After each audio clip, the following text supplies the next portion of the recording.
Kita berdoa ya. Berdoa.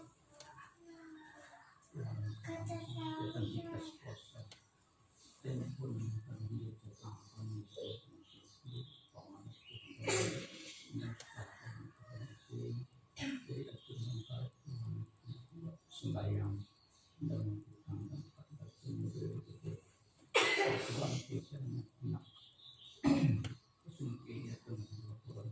Tuhan mangga dan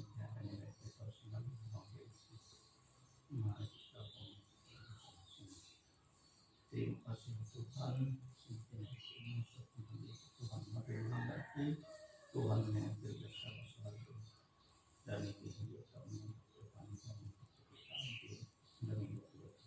terima kasih Tuhan Tuhan Yesus Kristus luar biasa. Amin.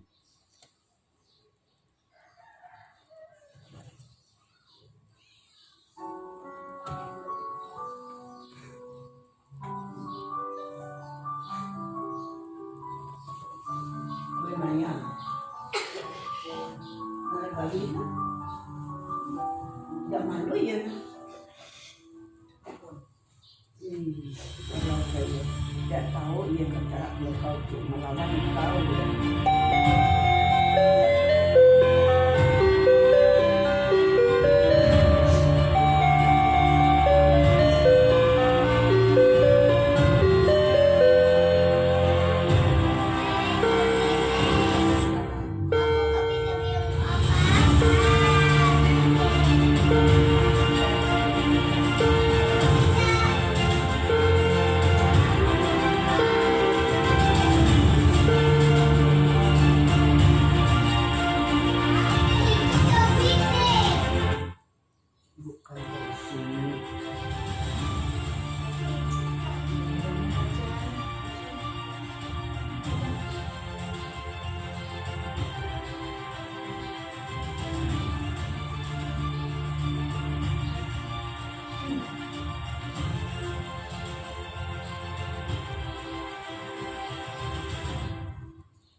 Salam, Salam, damai sejahtera untuk kita semua. Selamat hari Minggu kepada jemaat yang mengikuti ibadah online bersama Majelis Jemaat GKI Galilea. Hari ini ibadah Minggu tanggal 14 Juni 2020 menggunakan liturgi ibadah versi rumah tangga. Sudah 3 bulan kita tidak dapat beribadah di gedung gereja dikarenakan wabah virus corona yang masih melanda kota Palangkaraya, bahkan juga hampir melanda seluruh dunia. Untuk mencegah semakin meluasnya wabah virus ini, kita wajib menerapkan hidup sehat seperti yang dianjurkan pemerintah, yaitu menerapkan social dan physical distancing, menggunakan masker bila keluar rumah, rajin cuci tangan dengan sabun dan bilas dengan air mengalir, atau dapat menggunakan hand sanitizer. Selalu berdoa kepada Tuhan Yesus, memohon selalu dalam perlindungannya. Selamat ulang tahun kelahiran dan juga ulang tahun pernikahan bagi jemaat GKI Galilea dari tanggal 14 sampai dengan 20 Juni 2020. Serta mohon dukungan doa bagi jemaat yang sakit atau dalam masa penyembuhan. Pendeta yang melayani ibadah online hari ini adalah Pendeta Besri Francis Kanowe MPH, didampingi Penetua Bapak Harpel Tanggalong dan saya sendiri Penetua Bapak Rodi Sambu. Mari kita siapkan hati dan pikiran kita untuk beribadah. Diundang kepada jemaat untuk bangkit berdiri. Kita mulai ibadah kita dengan menyanyi dari pelengkap Kidung Jemaat nomor 2, Mulia Mulia Namanya.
Ibrani 10 ayat 25 menuliskan, janganlah kita menjauhkan diri dari pertemuan-pertemuan ibadah kita, seperti dibiasakan oleh beberapa orang.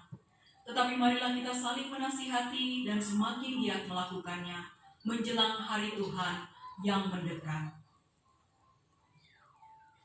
Pertolongan kita adalah dalam nama Tuhan yang menjadikan langit dan bumi, yang tetap setia untuk selama-lamanya dan tidak meninggalkan perbuatan tangannya.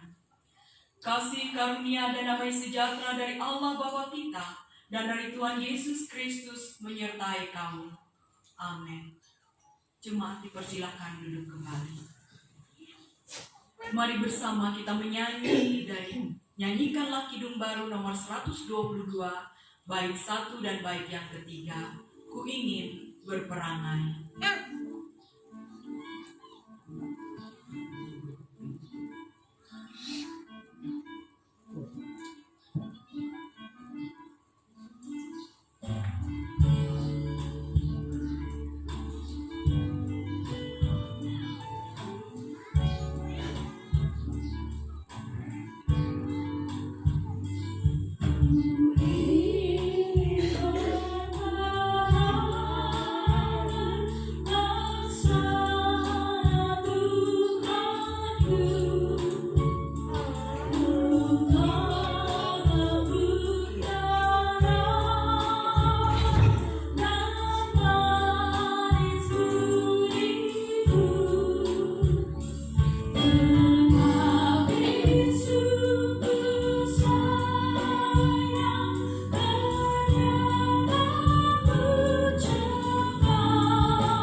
Mari bersama kita merendahkan diri di hadapan Tuhan.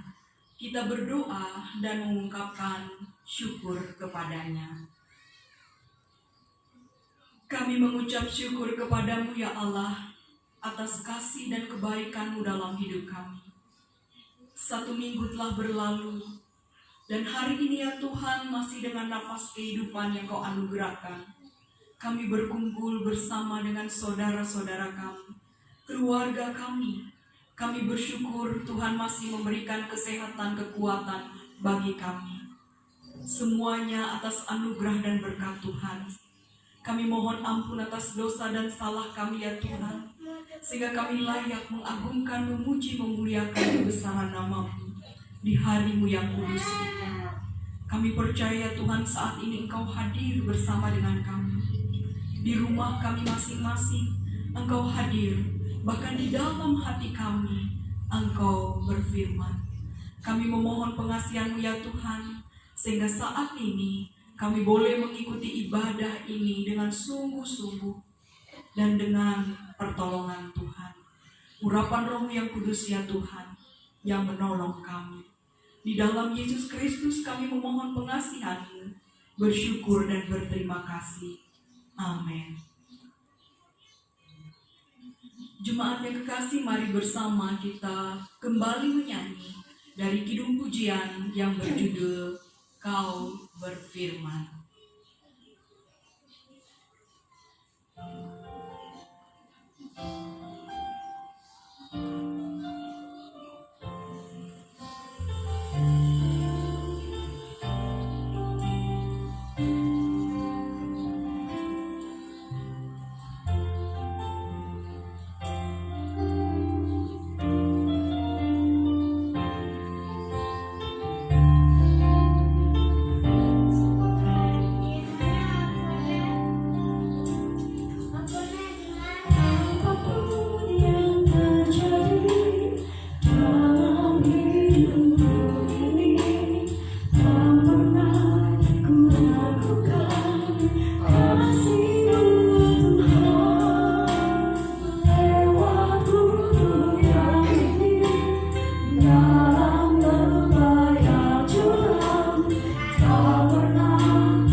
Pembacaan Alkitab kita pada ibadah minggu hari ini terambil dari Kejadian 18 ayat 1 sampai dengan 15 dengan perikop Allah mengulangi menjanjikan seorang anak laki-laki kepada Abraham.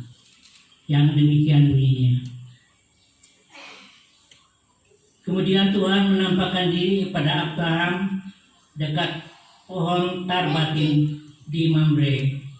Sedang ia duduk di pintu kemahnya waktu hari panas terik. Ketika ia mengangkat mukanya, ia melihat 3 orang berdiri di depannya.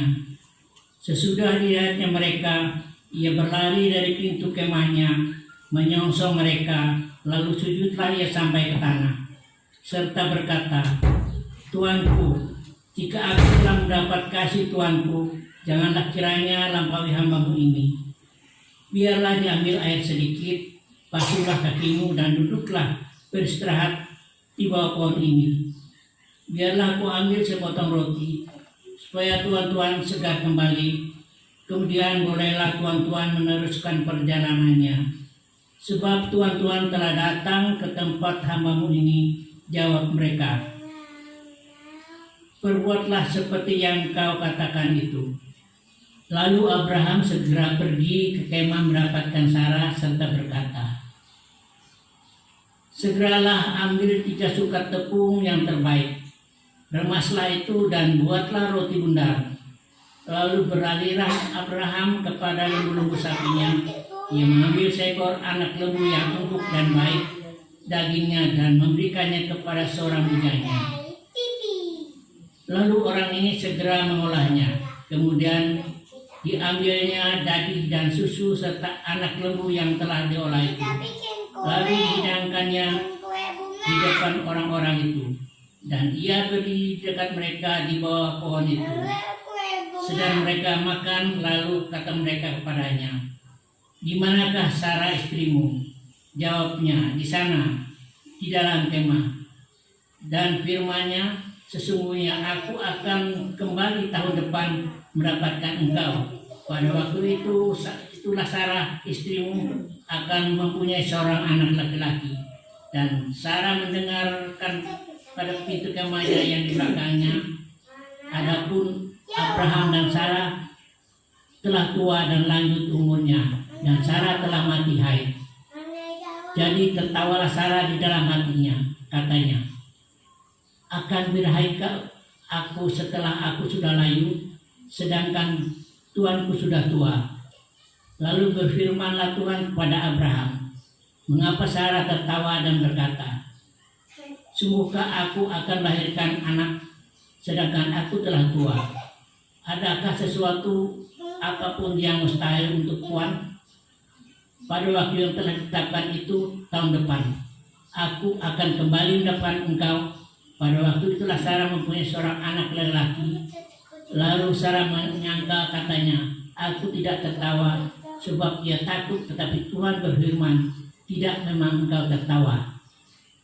Demikianlah pembacaan Alkitab. Setiap orang yang mendengar perkataanku ini dan melakukannya, ia sama dengan orang yang bijaksana yang mendirikan rumahnya di atas batu. Matius 7 ayat 24. Jemaat, kita angkat pujian dari Kidung Jemaat nomor 58 ayat 1 dan 2. Maha Kasih yang Ilahi.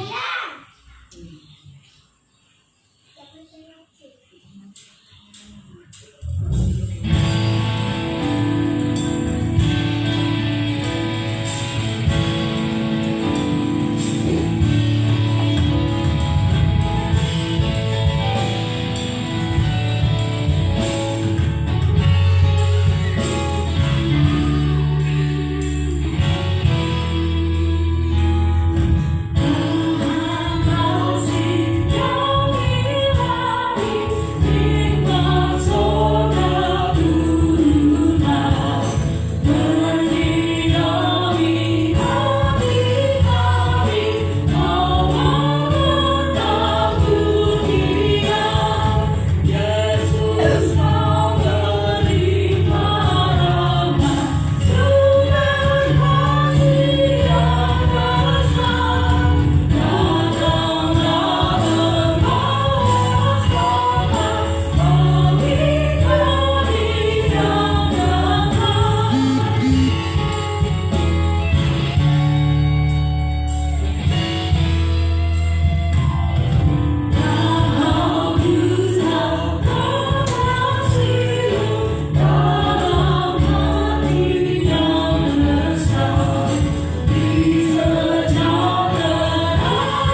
Bapak, Ibu, Saudara sekalian yang kekasih di dalam Yesus Kristus, kita bersama-sama masuk dalam pemberitaan firman Tuhan yang hari ini sesuai dengan Almanak Nas GKE Matius pasal 9 ayat 35 sampai dengan Matius pasal 10 ayat 8 akan menjadi dasar pemberitaan firman Tuhan.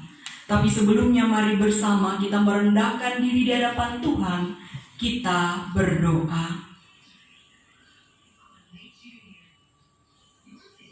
Hanya Engkau ya Allah yang kami harapkan saat ini untuk berbicara secara pribadi bagi kami, menguatkan dan meneguhkan iman kami melalui suara-Mu.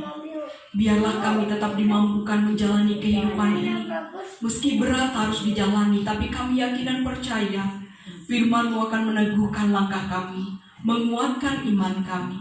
Karena itu urapi kami dengan kuasa Roh-Mu yang kudus, dan biarlah Engkau saja yang berbicara bagi kami sekalian, sehingga hamba-Mu yang lemah dan berkekurangan ini boleh Tuhan pakai menyampaikan isi hati Tuhan, dan biarlah kami boleh kembali melanjutkan hidup kami dengan kekuatan firman-Mu yang hidup. Kami serahkan pemberitaan firman Tuhan ini di dalam penyertaan anak-Mu Yesus Kristus Tuhan dan Juru Selamat kami. Amin. Saudaraku sekalian, nas firman Tuhan hari ini Matius pasal 9 ayat 35 sampai pasal 10 ayat 8 dengan 3 judul, yakni belas kasihan Yesus terhadap orang banyak, Yesus memanggil ke-12 rasul, dan Yesus mengutus ke-12 rasul. Saya baca demikian bunyi pembacaan Alkitab. Demikianlah Yesus berkeliling ke semua kota dan desa. Ia mengajar dalam rumah-rumah ibadat dan memberitakan Injil kerajaan sorga serta melenyapkan segala penyakit dan kelemahan. Melihat orang banyak itu, tergeraklah hati Yesus oleh belas kasihan kepada mereka, karena mereka lelah dan terlantar seperti domba yang tidak bergembala. Maka katanya kepada murid-muridnya, tuaian memang banyak, tetapi pekerja sedikit. Karena itu mintalah kepada Tuhan yang empunya tuaian, supaya mengirimkan pekerja-pekerja untuk tuaian itu. Yesus memanggil ke-12 muridnya dan memberi kuasa kepada mereka untuk mengusir roh-roh jahat dan untuk melenyapkan segala penyakit dan segala kelemahan. Inilah nama ke-12 rasul itu. Pertama, Simon yang disebut Petrus, dan Andreas saudaranya, dan Yakobus dan anak Zebedeus, dan Yohanes saudaranya, Filipus dan Bartolomeus, Thomas dan Matius pemungut cukai, Yakobus anak Alfeus dan Tadeus, Simon orang Zelot, dan Yudas Iskariot yang mengkhianati dia. Ke-12 murid itu diutus oleh Yesus, dan dia berpesan kepada mereka, jangan kamu menyimpang ke jalan bangsa lain atau masuk ke dalam kota orang Samaria, melainkan pergilah kepada domba-domba yang hilang dari umat Israel. Pergilah dan beritakanlah kerajaan sorga sudah dekat. Sembuhkanlah orang sakit, bangkitkanlah orang mati, tahirkanlah orang kusta, usirlah setan-setan. Kamu telah memperolehnya dengan cuma-cuma. Karena itu beritakanlah pula dengan cuma-cuma. Firman Tuhan berita bagi kaki kita dan terang bagi jalan hidup kita. Amin. Khotbah hari ini diberi tema belas kasih yang menggerakkan kesaksian. Bapak, Ibu, Saudara sekalian yang kekasih di dalam Yesus Kristus, apa yang mendorong Bapak Ibu biasanya untuk melaksanakan tugas, pekerjaan, atau bagaimana menolong atau membantu orang lain? Apa yang menggerakkan Bapak Ibu untuk menjalin interaksi dengan orang lain? Karena sesungguhnya apa yang mendorong kita, menggerakkan kita, itu akan memperlihatkan betapa berharganya hidup seseorang ditentukan dari apa yang mendorongnya, apa yang menggerakkannya dalam ia melaksanakan tugas, pekerjaan, bantuan, pertolongan, dan interaksinya terhadap orang lain. Saudaraku yang kekasih, lebih dari 2020 tahun yang lampau, Naskita mencatat kepada kita bahwa Tuhan Yesus berkarya dengan pengajaran dan kuasa kesembuhan dalam segala penyakit dan kelemahan. Dia berkeliling keluar masuk kota dan desa. Dia berusaha menjangkau segala tempat yang mampu dijalaninya. Boleh dilihat dalam ayat yang ke-35 dalam Naskita. Pastilah sangat melelahkan karena Tuhan Yesus hanya berjalan. Maklum, pada waktu itu belum ada motor, belum ada mobil, apalagi pesawat terbang. Pertanyaannya adalah, apa yang menggerakkan Tuhan Yesus untuk melakukan semuanya itu meski ia harus berjalan begitu jauh dari kota dan dari desa? Tuhan Yesus melakukan karya terhadap orang banyak yang mengikuti dia dan rela berlelah menggerakkan kakinya untuk terus berjalan dan menjangkau segala tempat. Jelas dikatakan di dalam Naskita ayat yang ke-36. Tergerak hati Yesus oleh belas kasihan kepada mereka. Yesus melakukannya karena ia tergerak oleh belas kasihan. Apa yang dilakukan Tuhan Yesus selalu digerakkan oleh belas kasihan, Bapak Ibu Saudara sekalian. Paling tidak dicatat oleh firman Tuhan, oleh Alkitab. Misalnya ketika Yesus menyembuhkan 2 orang buta dalam Matius 20 ayat 34, maka tergeraklah hati Yesus oleh belas kasihan. Seketika itu juga mereka menjadi sembuh dan mengikut dia. Atau ketika ia membangkit anak muda di Nain, Lukas pasal 7 ayat 13. Dan ketika Tuhan melihat, tergeraklah hatinya oleh belas kasihan. Lalu ia berkata kepadanya, jangan menangis. Tuhan Yesus melakukan apapun selalu digerakkan oleh belas kasihan.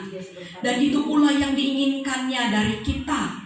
Matius pasal 9 ayat 13, ketika Yesus berbicara dengan para pemungut cukai, dituliskan di dalam Matius 9 ayat 13, yang aku kehendaki adalah belas kasihan, bukan persembahan. Lalu bagaimana kita? Apa yang menggerakkan kita? Belas kasihan seperti apa yang menggerakkan kita? Belas kasihan adalah rasa empati yang mendalam. Sebuah rasa yang mampu menggerakkan seseorang untuk melakukan sesuatu dan menolong. Bahkan berusaha membebaskan orang tersebut dari keadaan yang begitu menyedihkan. Maksudnya, jika itu dilandasi belas kasihan, maka kita mampu melakukan apapun untuk orang lain yang kepadanya kita berbelas kasih. Dan lebih pada proses mendidik dan memberi motivasi untuk orang tersebut untuk mampu berkehendak dan berbuat. Inilah bentuk pertolongan yang membebaskan. Dan inilah keberhargaan diri seseorang. Inilah kualitas diri. Dan inilah yang menggerakkan Tuhan Yesus yang terus melayani, mengajar dan menyembuhkan banyak orang tanpa berhenti, tanpa mengeluh, dan tanpa memikirkan untung atau rugi. Dia ingin banyak orang memiliki iman yang teguh dan kepercayaan yang penuh, tanpa tergantung dengan hal duniawi dan jasmania. Tetapi Tuhan Yesus menyadari waktunya terbatas dan masih banyak tempat dan orang-orang yang belum terjangkau. Oleh karena itu ia berkata dalam ayat 37 sampai dengan ayat yang ke-38.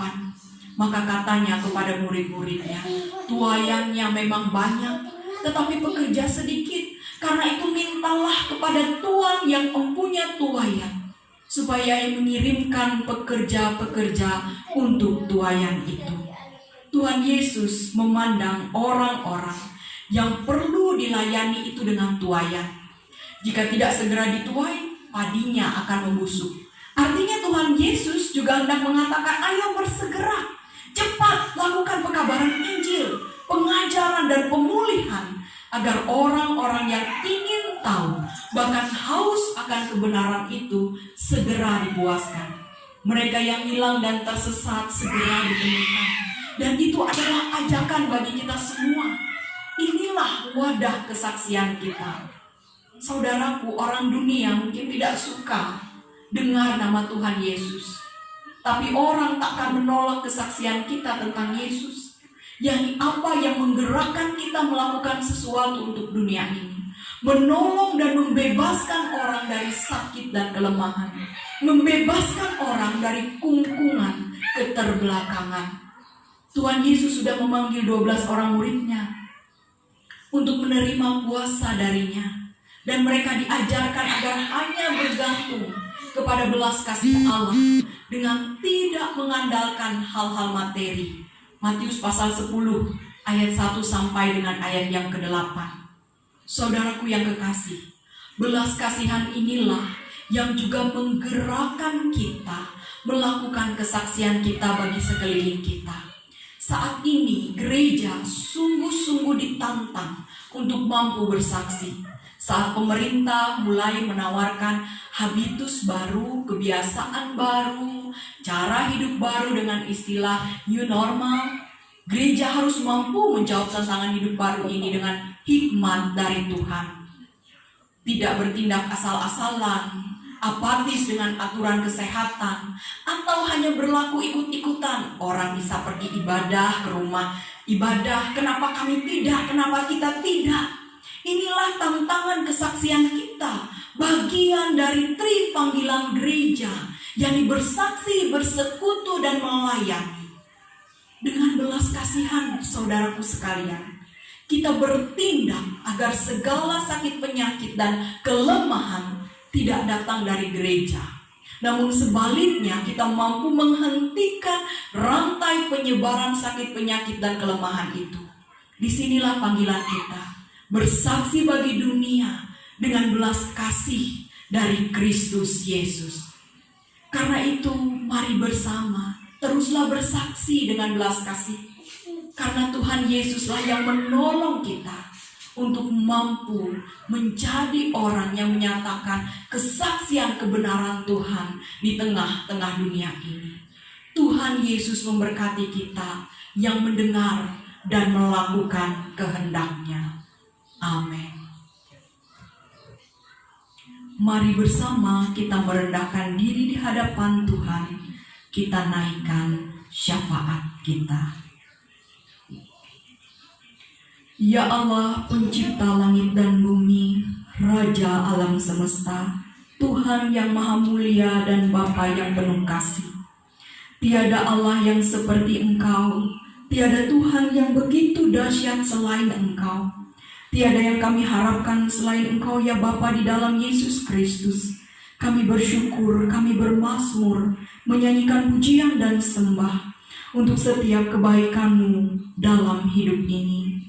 Ya Tuhan, kami mengharapkan kasih-Mu untuk kami dan mereka, agar dapat melewati saat-saat yang berat dalam hidup, sehingga kami menjadi orang yang berkemenangan, melewati saat yang tak menentu ini, sebab hanya di dalam Engkau, ya Allah, ada kepastian. Ya Bapa yang penuh kasih, dalam belas kasih-Mu kami belajar untuk melakukan setiap tugas dan karya kami, beban dan panggilan kami untuk juga berbelas kasih, sehingga nampaklah bahwa kami adalah milik-Mu. Ya Allah, berilah hikmat-Mu, agar kami sungguh mampu beradaptasi dengan cara hidup sehat, bersih dan taat pada aturan yang ditetapkan oleh pemerintah dan gereja kami. Kuatkan kami untuk melaksanakan tugas dan tanggung jawab yang harus kami lakukan. Kami memohon belas kasih-Mu, agar Engkau ya Allah memulihkan dan menyembuhkan mereka yang sedang dalam keadaan sakit, mereka yang berbeban berat, mereka yang terdampak keadaan yang tak menentu, juga untuk pemimpin negeri ini, dari pemimpin pusat sampai ke daerah bahkan ke desa-desa, agar mampu memimpin dan mengayomi masyarakat dengan belas kasih-Mu, sehingga tercipta damai sejahtera dan pembangunan yang merata. Kami serahkan gereja kami, Gereja Kalimantan Evangelis, dari majelis sinode, majelis reson, bahkan majelis jemaat, khususnya jemaat kami di GKE Galilea ini. Kami rindu terus bertumbuh, bersekutu, bersaksi di dalam nama-Mu. Hanya di dalam nama Tuhan Yesus, segala pinta, doa, dan pengharapan ini kami naikkan. Jadilah menurut kehendak-Mu, dan ajarlah kami untuk terus beriman kepada-Mu. Bapa kami yang ada di sorga, dikuduskanlah nama-Mu, datanglah kerajaan-Mu, jadilah kehendak-Mu di bumi seperti di sorga. Berikanlah kami pada hari ini makanan kami yang secukupnya, dan ampunilah kami akan kesalahan kami, seperti kami juga mengampuni orang yang bersalah kepada kami. Janganlah membawa kami ke dalam pencobaan, tetapi lepaskanlah kami daripada yang jahat, karena Kau punya kerajaan, kuasa dan kemuliaan sampai selama-lamanya. Amin. Kini tiba saatnya kita mengumpulkan persembahan syukur kepada Tuhan. Dengarlah nas pengantar persembahan yang terambil dari Mazmur 54 ayat yang ke-8. Dengan rela hati aku akan mempersembahkan korban kepadamu, bersyukur sebab nama-Mu baik. Mari kita berdoa untuk persembahan syukur kita. Bapa kami dalam surga, kami mengucap syukur atas segala nikmat, berkat dan penyertaan-Mu di dalam hidup kami. Di saat ini kami merendahkan diri dan penuh dengan rasa syukur untuk mempersembahkan persembahan syukur terbaik kami. Kiranya berguna untuk pelayanan-Mu di jemaat kami. Kami juga memohon kiranya Tuhan Yesus menyertai dan memberkati jemaat-Mu. Terpujilah Engkau Tuhan Yesus, kami berdoa dan memohon. Amin. Sudah mulai. Sementara persembahan kita kumpulkan, kita menyanyi dari pelengkap Kidung Jemaat nomor 4, bait yang pertama dan bait yang kedua. Angkatlah hatimu pada Tuhan.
bersama kita berdiri dengan sekalian orang yang percaya dari segala tempat dan masa.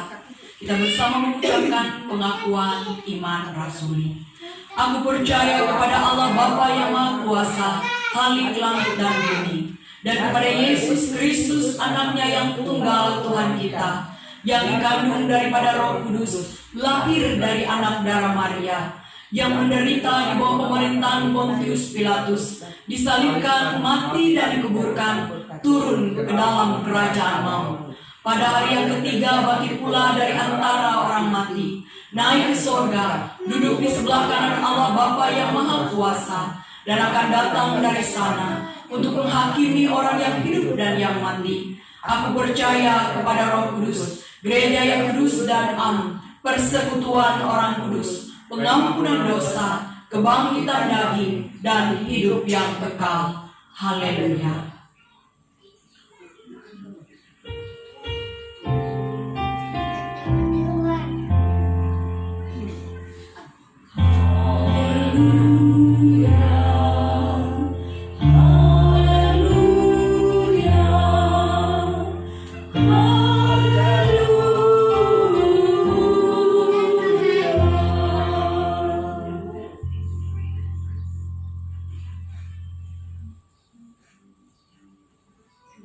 Mari dalam kerendahan hati dan penuh hormat, terimalah berkat Tuhan.